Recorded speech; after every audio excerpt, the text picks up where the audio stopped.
From nothing to everything. 10 real-life rags to riches stories that prove you can too. There are moments in life when it feels like the world is against you. You're broke. You're tired. No one believes in your dreams. But the truth is, some of the most powerful, wealthy, and impactful people on earth once stood where you are now. They were underdogs. Misfits. Strugglers. And yet, they built empires. Here are 10 powerful stories of people who had every reason to quit, but didn't. Oprah Winfrey, the girl who wore potato sacks, now worth billions. Oprah was born into poverty in the segregated South. She was raised by a single teen mom, suffered unspeakable abuse, and lived in a house so poor she had to wear potato sacks as dresses. She could have become a statistic, but instead, she chose to rise. She became a TV anchor, then built her own media company, Harpo Productions, and later launched the Oprah Winfrey Network. She became the first black female billionaire in American history. Today, she's not just a media icon, she's a symbol of what happens when you rise from pain with purpose. Her advice: turn your wounds into wisdom. Don't just survive your story, own it.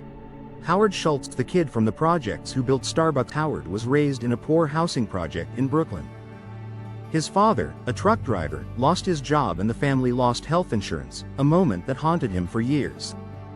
He worked his way through college, and later saw a small coffee shop in Seattle called Starbucks.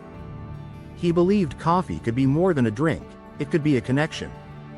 He bought the company and turned it into a global phenomenon. Today, Starbucks is worth over $100 billion and employs over 350,000 people worldwide. His advice: success is not about luck.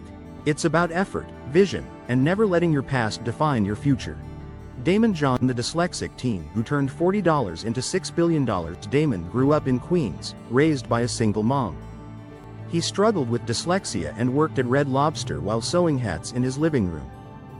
With just $40 and a sewing machine, he created FUBU, for us, by us. He and his friends hustled hard, even pretending to be a big brand before they had real orders. Today, he's a Shark Tank investor and helps others chase their dreams. His advice: you don't need millions to start. You need hustle, clarity, and consistency. J.K. Rowling. From welfare to wizarding world. At 30 years old, J.K. Rowling was a single mother, clinically depressed, and living on government assistance. She had a baby in one arm and a pen in the other. She wrote Harry Potter in cafes when her daughter slept. She was rejected by 12 publishers. The 13th said yes. Today, the Harry Potter brand is worth over $25 billion. Her advice: failure stripped away the inessential. Rock bottom became the solid foundation on which I rebuilt my life. Elon Musk, a boy who was beaten, now building the future. Elon was a lonely, bullied child in South Africa.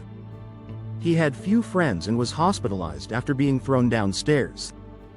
He moved to North America with nothing but a dream to change the world. He built PayPal, Tesla, SpaceX, Neuralink, and now aims to make life multiplanetary. Today, he's one of the richest and most ambitious innovators alive. His advice: when something is important enough, you do it even if the odds are not in your favor. Ralph Lauren. From Bronx boy to fashion legend. Born to poor immigrant parents in the Bronx, Ralph worked as a clerk and dreamed of more.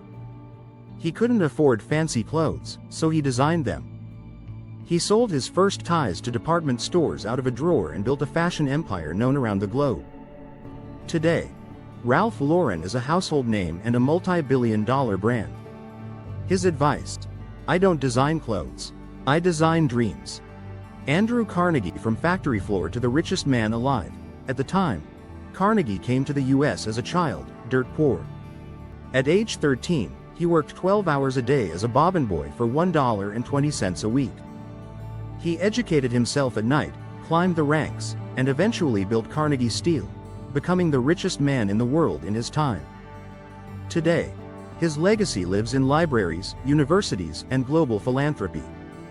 His advice: no man becomes rich unless he enriches others. Jan Koum. From food stamps to $19 billion. Jan and his mom lived in a small apartment in California. They had no hot water, and they survived off food stamps. He taught himself computer programming and eventually co-founded WhatsApp. Years later, he sold it to Facebook for $19 billion, one of the biggest tech deals in history. His advice: focus on building something meaningful. Money will follow when your mission is clear. Chris Gardner, homeless father to Wall Street inspiration. Chris Gardner had nothing.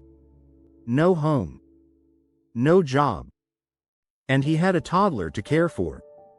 He slept in subway station bathrooms, churches, and shelters, but he never gave up.